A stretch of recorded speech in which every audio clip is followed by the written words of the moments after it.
Samantala, nilabas po ang resulta ng University of the Philippines College Admission Test o yung UPCAT kung saan lagpas kalahati ay mula sa mga pampublikong paaralan.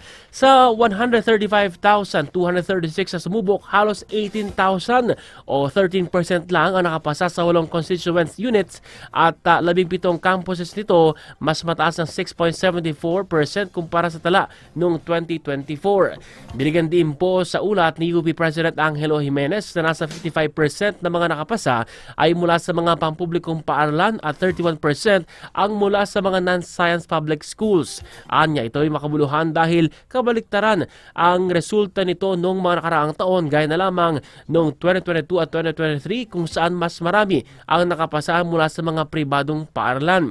Nagdag pa po ng opisyal na dagdagan maging ang mga bilang ng mga estudyanteng nakapasa mula sa mga probinsya. Nasa 21% naman ang galing sa mga pamilyang may 200,000 pesos pababa na annual income at nadoble ang mga first generation college students na pumasa sa naturang universidad.